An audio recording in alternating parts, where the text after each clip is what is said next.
नमस्कार, मी विद्या आडसुळे. मावळ वार्तामध्ये आपलं स्वागत. भाजपचे ज्येष्ठ नेते माननीय श्री अरविंद कुलकर्णी यांचे दुःखद निधन.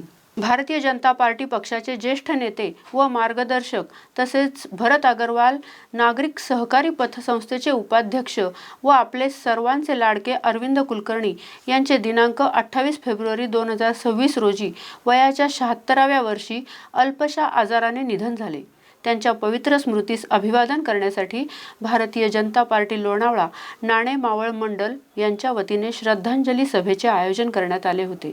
यावेळी लोणावळा नाणे मावळ मंडल अध्यक्ष अनिल गायकवाड, माजी नगराध्यक्ष सुरेखा जाधव, माजी उपनगराध्यक्ष श्रीधर पुजारी, लोणावळा महिला विमेन्स फाउंडेशनच्या अध्यक्षा बिंद्रा गणात्रा, नगरसेवक दत्तात्रय येवले, नगरसेविका रेश्मा पाठारे, सामाजिक कार्यकर्ते अर्जुन पाठारे, राजाभाऊ खळदकर, रामविलास खंडेलवाल, गणेश साठे, प्रफुल्ल काकडे, सुरेश गायकवाड, महिला आघाडी अध्यक्षा परिजा भिलारे, चारुलता कमलवार, विजया मराठे, संतोषी तोंडे, प्रिया देसाई, रश्मी शिरस्कर, लोणावळा ज्येष्ठ नागरिक संघाचे अध्यक्ष पांडुरंग तिखे, सदस्या मृदुला पाटील, नंदू जोशी, सरचिटणीस अमित गंधे, मुकुंद घनवट, हर्षल होगले, आदिती होगले, व्यापारी आघाडीचे अध्यक्ष माणिकलाल जैन, विलास बोरकर, सुनंदा धामणे इत्यादी कार्यकर्ते व पदाधिकारी, महिला कार्यकर्त्या, नगरसेविका, नगरसेवक इत्यादी मोठ्या संख्येने उपस्थित होते.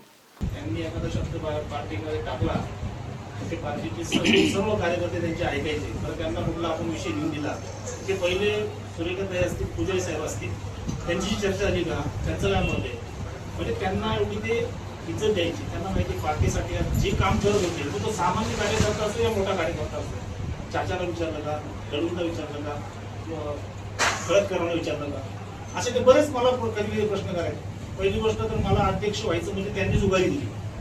मागच्या वेळेस पण अरुणच्या वेळेस पण त्यांनी मला सांगितलं अध्यक्ष तुम्हीच व्हायचं. तेव्हा रात्रीला चर्चा असतील, अरुणजी असतील, रात्री 10 वाजता माझ्या घरी आले की गायकवाड तुम्ही पार्टी आपली वेगळ्या मार्गाने जाईल, तुम्ही अध्यक्ष व्हायला पाहिजे असं आमची इच्छा आहे सगळ्यांची. पण माझ्या घरच्यांनी नकार दिल्यामुळे मी त्यांचा शब्द पाळू शकलो नाही. पण मला ती खंत होती बऱ्याच दिवसात. आणि नंतर तो परत उभारी आली माझ्याकडे आणि काकांनी मला सांगितलं की आम्ही तुमच्या मागे आहोत, तुम्ही अध्यक्ष व्हा. तुम्हाला जी काय अडचण येईल, जी काय पार्टीमध्ये तुम्हाला काम मदत लागेल त्यासाठी मी असेल, चाचा असतील, ताई असतील, पुजारी साहेब असतील, दळवी साहेब असतील, राजाभाऊ असतील, असे सगळे तुमच्या पाठीमागे आम्ही खंबीरपणे उभे राहू. आणि त्यांनी शेवटपर्यंत मला साथ दिली.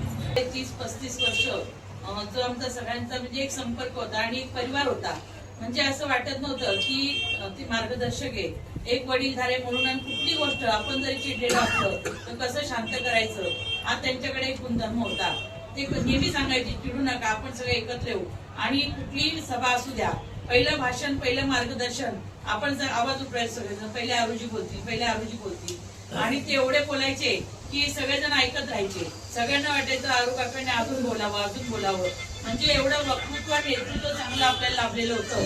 आणि सगळ्यात मोठी हानी जी झाली असेल तर खरं तर ती म्हणजे त्यांच्या परिवाराची. आज जर त्यांना 2 मुली आहेत आणि अर्चना वहिनी, खरं पाहिलं तर आरुजी म्हणजे खरोखर एक सक्षम होते. पूर्ण घर परिवार त्यांनी सांभाळलं. ज्या वहिनींना कॅन्सर झाला त्यातून त्यांना बाहेर काढण्याचं काम जर कुणी केलं असेल तर आरुजींनी. त्यांना कसा धीर द्यायचा.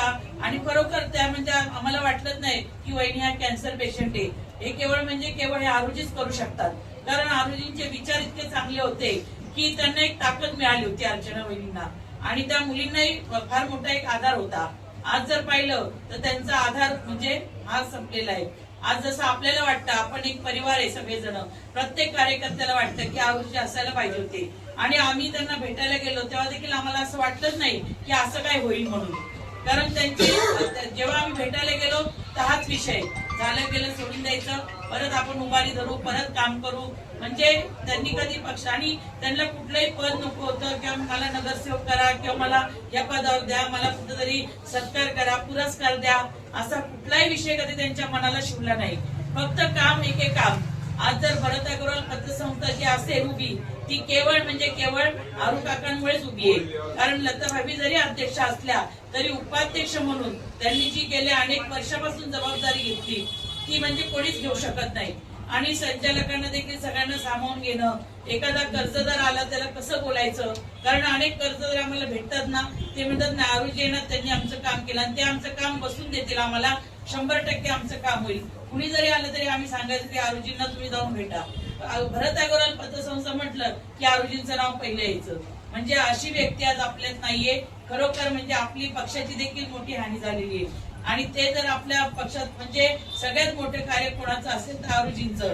पक्षात प्रवेश करायच्या आधी तुम्ही या प्रवासादरम्यान लोकांची आणि माझी ओळख झाली. ती ओळख मैत्री आणि मार्गदर्शकाच्या भूमिकेत गेली.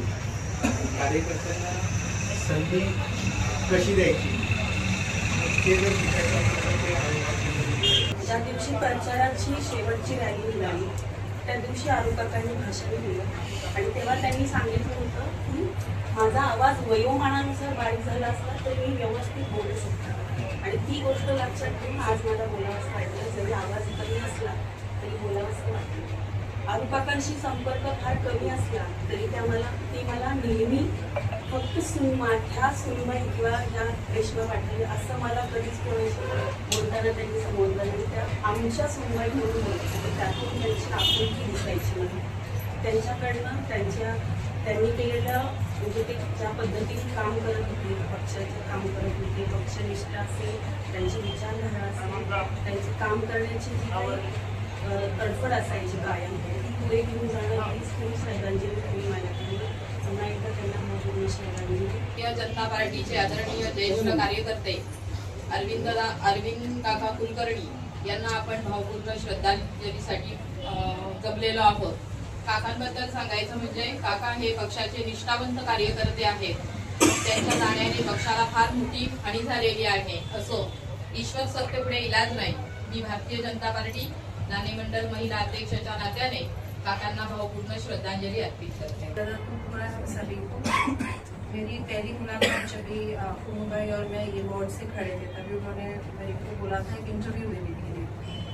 तो मैं पहले पहुंची थी और मुंबई थोड़े लेट आए थे. उन्होंने मुझे इतना अच्छा गाइडलाइन दिया. उन्होंने बोला आपको भगवत गीता के श्लोक आते हैं ना, तो आप पहले श्रीमद् भगवत गीता के श्लोक से करना. तो वो जो पहला गाइडेंस था और जो लास्ट तक उन्होंने मुझे गाइड किया ये इलेक्शन के टाइम पे भी, तो मैं उनकी बहुत ऋणी हूँ. उन्होंने हमेशा सच को सच और झूठ को झूठ बोला है. इसके लिए बहुत बड़ी ताकत लगती है. हमको बहुत कुछ सिखा के गए हैं. हमारी सभी की ओर से मैं उनके परिवार को मैं बहुत बहुत ऋणी हूँ और कनात्रा परिवार की तरफ से मैं उनको भावपूर्ण श्रद्धांजलि. कुलकर्णी हे आरू काका आज आपल्या बरोबर नाही आहेत. अत्यंत मनाला दुःख होत आहे. ते अतिशय अभ्यासू व्यक्तिमत्व असणार. ज्येष्ठ नागरिक संघामध्ये कधी गाठभेट झालीच. मला ते खूप मार्गदर्शन करायचे. तुझं खूप चांगलं काम चालू आहे, असंच काम तू करत राहा. मी कधी कधी त्यांच्याकडे काही गोष्टींचा सल्ला घ्यायला जायचो. कधी आम्ही दोघं जण ट्रेनमध्ये असायचो. ते सोन्या मार्गी चौकात उतरायचे, मी पुढे मंडई विषयी उतरायचो. असे आमचा नेहमी ट्रेनमध्ये सुद्धा आमचे मोठे संवाद चालायचे. मागील शनिवारी मला राजाभाऊंचा फोन आला. सकाळी 10:30 मी बारामतीला होतो. असं आरोजींचं निधन झालेलं आहे. मी त्या दिवशी उशीर झाला मला यायला. दुसऱ्या दिवशी सावळ्याच्या वेळीला होतो. आरोजीबद्दल सर्वांना मी काही सांगायची गरज नाही. मी भारतीय जनता पार्टीत प्रवेश केल्यापासून मागील 20-22 वर्ष आरोजींनी प्रत्येक गोष्टीत, प्रत्येक ह्याच्यात निवडणूक असो नसो, संघटनेचं काम असो, इतर विषय असो, आरोजींनी खूप मोलाचं मार्गदर्शन केलं. मी त्यांच्याबद्दल सांगणं म्हणजे लहान तोंडी मोठा कास होईल. इथं उपस्थित सर्वांना माहिती आहे आणि भरत नागरी पतसंस्थेबद्दलही आपल्याला माहिती आहे की अतिशय त्यांनी कष्टाने ही पतसंस्था नावालोपला आणलेली आहे. सांगायचं म्हटलं तर काकांचा वाढदिवस असतो 14 तारखेला. माझा वाढदिवस 13 तारखेला. मागच्या वेळेस मला वाटतं मुजेल साहेब नव्हते आणि योगायोगाने मला माझा वाढदिवस हा त्यांच्यावरून साजरा झाला. त्यांचा आणि माझा इथं त्याच ठिकाणी एकत्र वाढदिवस झाला आणि वर्ष वाढलं. काकांचा विषय सांगायचं म्हटलं तर काका मी कमी वेळात काकांच्या जवळ आलो, परंतु कमी वेळात फार जवळ गेलो. म्हणजे मी त्यांच्याशी कोणती गोष्ट जरी करायचं म्हटलं तर सगळ्या गोष्टीची चर्चा ही त्यांच्याजवळ जाऊन करायचो. मला त्यांचा सहवास एकदम कमी भेटला, पण त्या कमी वेळामध्ये त्यांच्याबरोबर मी खूप काही बोललो. आज राजकीय असेल, सगळ्यांच्या गोष्टी असतील, किंवा मी सांगतो की वैयक्तिक माझी म्हणण्यापेक्षा पक्षाची पण एवढी आहे झालेली आहे की आपल्या पक्षाचं जर समजा विरोध काढायचा असेल किंवा आपला हे ठरवायचं असेल, अजेंडा ठरवायचा असेल, तर त्या गोष्टी काकांकडनं आपण फायनल करून घ्यायची. त्या सांगितलेलं आहे की अशा अशा प्रकारचं हे झालं पाहिजे आणि मग काका ते आपल्याला सुचवायचे. एक मराठी शब्दावरती अगदी उत्तम अशी पकड असणारा एक व्यक्ती म्हणलं तर आरू काका, की त्यांची भाषावरती त्यांच्या वाणीतून जे शब्द निघतील की बरोबर ते पकडले जायचे, यमक जुळले जायचे.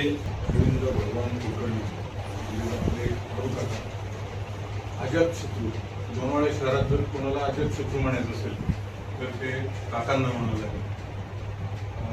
मी तर माझा स्वभाव सगळ्यांना शांत माहिती आहे, परंतु माझ्या मनात कधी काही खतखत असेल, आणि मी छोटे माणूस आहे, माझ्या मनात काही खतखत असेल तर माझं हक्काचं व्यासपीठ कोणतेही, म्हणजे मी जेव्हापासून सामाजिक राजकीय कामात आलो तेव्हापासून कोणती गोष्ट असू दे, माझ्या मनात जे काय ते म्हणजे चांगल्या गोष्टी, वाईट गोष्टी किंवा मार्गदर्शन घेणं, माझं पहिल्यांदा काकांशी भेटणं किंवा काकांशी फोन, कोणत्याही गोष्टीवरती म्हणजे हक्कानं, म्हणजे मला भांडणं हा शब्द वापरता येणार नाही, पण हक्कच असतो. म्हणजे आपल्या घरातल्या मोठ्या व्यक्ती बरोबर जे आपलं काही गोष्टी हितगुज असेल ते तसं मी काकांबरोबर फोनवरती असेल, समक्ष भेटून असेल, म्हणजे काकांवरती काका मला असं आवडलं नाही, काका असं, ह्या पद्धतीनं सुद्धा माझं अनेक वेळा बोलणं झालेलं काकांशी. चिक्की म्हटलं की लोणावळा चिक्की आणि लोणावळ्यातील फेमस नवरत्न चिक्की. शुद्ध स्वादिष्ट चिक्कीचे अनेक प्रकार उपलब्ध. काजू, बदाम, पिस्ता, केसर तसेच उत्कृष्ट क्वालिटीचे शेंगदाणे, नारळ, चणा डाळ आणि इतर पदार्थांपासून बनविलेल्या उत्कृष्ट चिक्की अर्थातच नवरत्न चिक्की. नमकीन, फज, स्वीट्स आणि बेकरी प्रॉडक्ट्स आपल्या सर्वांसाठी. शिवाय दर्जेदार ड्रायफ्रुट्स आणि बच्चे कंपनीच्या आवडत्या चॉकलेटच्या भरपूर व्हरायटीज. नवरत्न चिक्की 1 आणि 2 मार्कर मंजिल, MG रोड, रेल्वे स्टेशन जवळ, लोणावळा. मावळ वार्ता यूट्यूब चॅनलला सबस्क्राईब करा आणि बेल आयकॉनला क्लिक करा आणि आमच्या फेसबुक पेजला फॉलो करायला विसरू नका. धन्यवाद.